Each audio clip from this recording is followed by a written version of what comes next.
क्या आपने कभी सोचा है कि काम करते हुए ईश्वर के करीब हम कैसे जा सकते हैं? क्या ऑफिस, किचन या क्लासरूम भी एक मंदिर बन सकता है?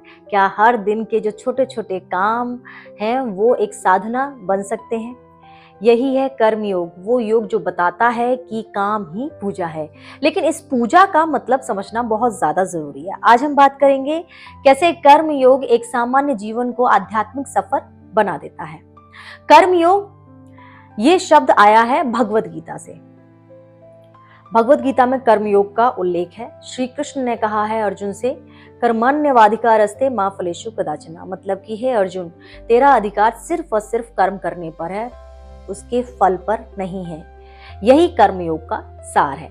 काम करना बिना अपने लाभ के, बिना अपनी छवि के, बिना अपने अहंकार के। यानी जब हम अपने काम को भगवान को अर्पण कर देते हैं, सरेंडर कर देते हैं, तब काम एक योग बन जाता है। तब हमारा हर एक्शन एक मेडिटेशन बन जाता है, एक साधना बन जाता है। सोचिए, एक माँ जो अपने पूरे प्रेम से अपने बच्चे के लिए खाना बनाती है, वो पैसे के लिए नहीं, सिर्फ प्रेम के लिए बनाती है, तो वो क्या हुई? वो कर्मयोगिनी हुई। एक टीचर जो अपने स्टूडेंट को सिर्फ सिलेबस नहीं, जीवन का मूल सिद्धांत सिखाता है, वो भी कर्मयोगी है। एक डॉक्टर जो रात भर जागकर किसी पेशेंट को बचाता है और सुबह मंदिर जाने का उसको समय नहीं मिलता है, पर उसके लिए जो उसका काम है वही मंदिर है। कर्मयोग बताता है कि भगवान तक पहुंचने के लिए हमको किसी हिमालय या आश्रम में जाने की जरूरत नहीं है, सिर्फ अपने नियमित कर्मों को निर्बल भावना के साथ करना है। जब हम काम से फल की अपेक्षा छोड़ देते हैं, तब काम अपने आप में भक्ति बन जाता है।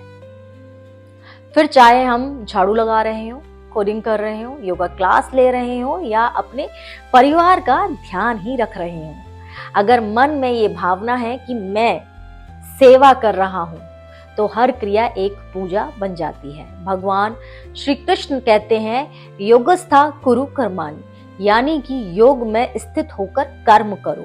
योग में स्थित रहने का मतलब है अभी जो क्षण है उसमें रहना, मतलब मन को इसी प्रेजेंट मोमेंट में रखना, ना पिछला रिग्रेट में जाना, ना फ्यूचर की चिंता करना, बस पूरी जागरूकता से, पूरी श्रद्धा से कर्म करना। और आप चाहें तो एक छोटी सी साधना अपने दिन में ऐड कर सकते हैं। काम करने से पहले संकल्प लो, ये काम मैं अपने अहंकार के लिए नहीं, ईश्वर के लिए कर रहा हूं या कर रही हूं।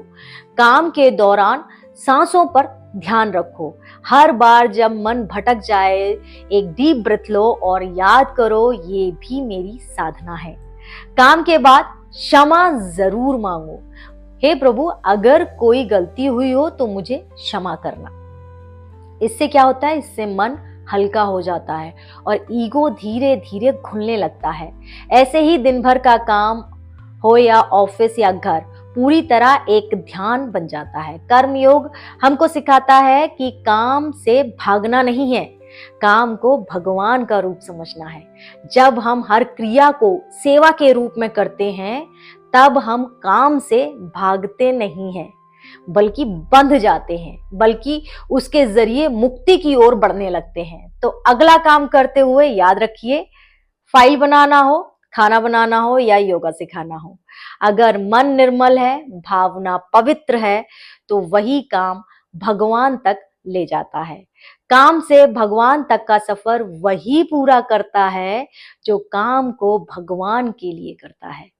वीडियो को लाइक, शेयर और चैनल को सब्सक्राइब जरूर करें। हरिओम।